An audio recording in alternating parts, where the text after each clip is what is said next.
আসসালামু আলাইকুম। শিল্পী হাউস ব্লগ থেকে ভিডিওটি শুরু করলাম। কাছে কি বা দূরে যে যেখান থেকে আজকের ভিডিওটি দেখছেন বা দেখবেন, আশা করি সবাই খুব ভালো আছেন। আলহামদুলিল্লাহ আমরাও ভালো আছি।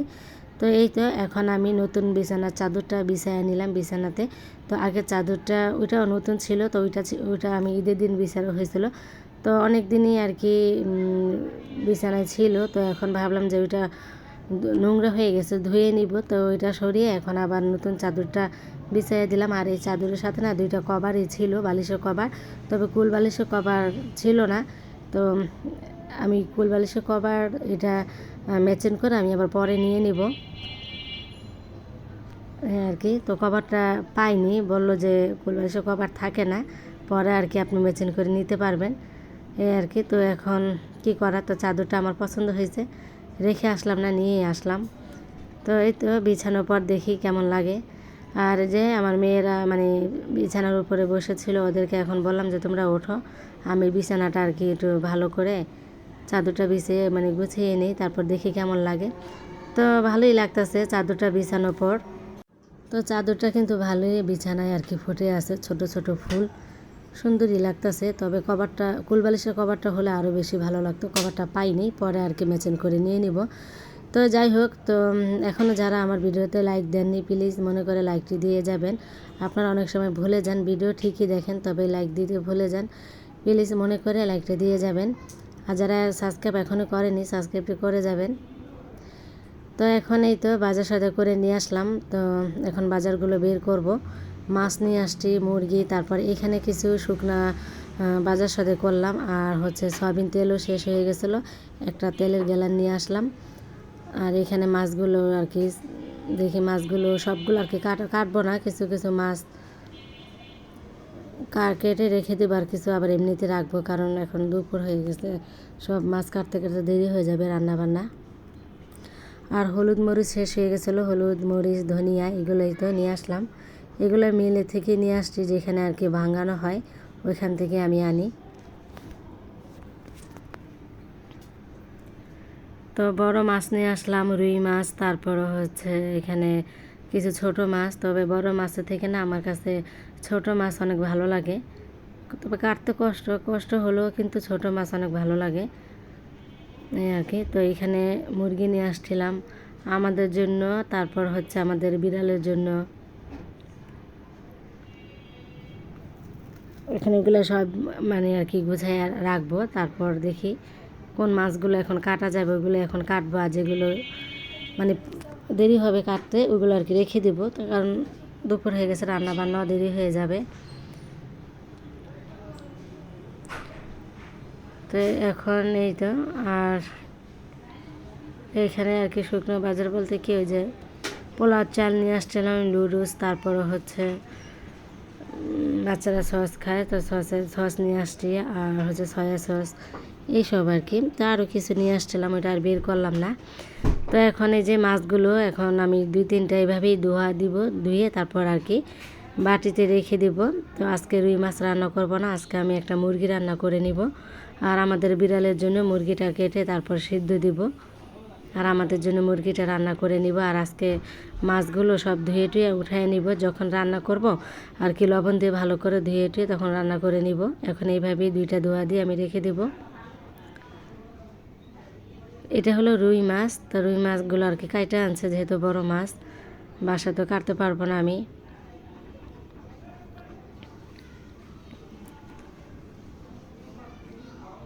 তো এটা আবার ছিল মানে রাত্রে, তো দুপুরে রান্নাবান্না আমি আর কি দেখাতে পারিনি।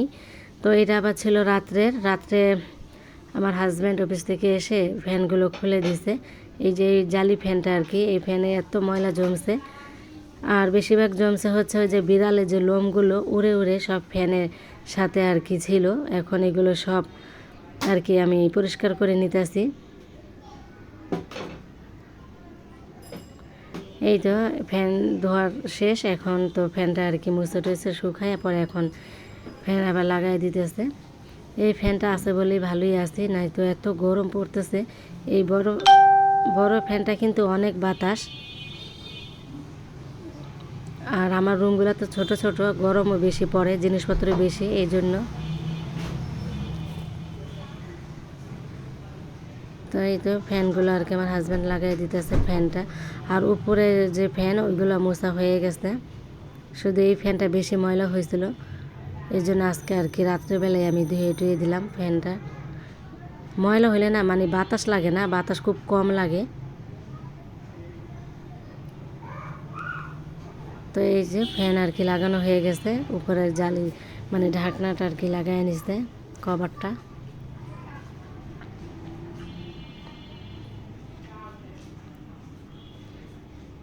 এই ফ্যানের বাতাসটা খুবই ঠান্ডা, ভালোই লাগে। আর এটা হলো তারপরের দিনের ভিডিওটা। আমি একটু বাইরে গেছিলাম, তা আসার সময় আমার মেয়ের জন্য আমের আচার আর কি নিয়ে যাচ্ছিলাম। তো মামাকে দেখলাম যে আমের আচার বানাচ্ছিল, তো আমি বললাম যে আমাকেও কিছু আমের আচার বানায় দেন। এটা আমার মেয়ের আর কি স্কুলের সামনে।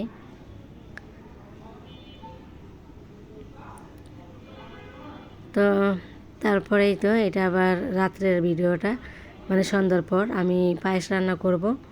তো এখানে পোলাও চালটা দিছি, তারপরে হচ্ছে এখন দুধটা দিয়ে দিতেছে আমার মেয়ে আর কি, দুধটা দিতেছে আর আমি ভিডিও করতেছি।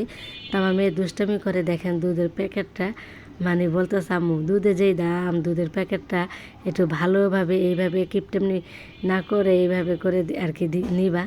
দেখেন কি দুষ্টামি করতেছে প্যাকেটটা নিয়ে। তো হাসতেছিলাম আমরা মা মেয়ে। আর হচ্ছে আজকে পায়েস রান্না চিনি দিয়ে করব না, পায়েসটা রান্না করব আমাদের গ্রাম থেকে মানে রস নিয়ে আসছিলো, খেজুরের রস। তো শীত হয়তো বা চলে গেছে, কিন্তু রস আমার আম্মা জাল দিয়ে এই যেরকম মানে ঘন করে লাল লাল করে রেখে দিয়েছিল বোতলে ভরে, যেহেতু আমরা শীতকালে যেতে পারি নাই, তো আমার আম্মা আর কি বোতল ভরে রেখে দিছে। তো এখন দুলাভাই গিয়েছিলো তো ঈদে, এই জন্য আসার সময় আবার দুলাভাইয়ের কাছে দিয়ে দিয়েছিল। তো আমার বোনের বাসায় গিয়ে সেদিন এই যে রস নিয়ে আসছিলাম। তো আজকে শুধু মানে রসটা দিয়েই মানে পায়েসটা রান্না করব, আজকে আর পায়েসে কোনো চিনি দিব না। তো রসটা দেওয়ার পর কিন্তু পায়েসটা দেখেন খুব সুন্দর লাল হয়ে গেছে, আর খুবই সুন্দর একটা ঘ্রাণ বের হয়েছে খেজুরের রসের। তো এখন আমি গরম গরম আর কি বাটিতে রাখতেছি, যে যখন যেটা নিয়ে খাবে আর কি। তো আজকে আর কি সন্ধ্যার দিকে আমরা খেজুরের রসের পায়েস দিয়েই আমরা সবাই আর কি নাস্তা করে নিব, সন্ধ্যার মানে নাস্তাটা। যাই হোক, আজকে ভিডিওটি এখানে রাখবো। সবাই ভালো থাকবেন। আসসালামু আলাইকুম।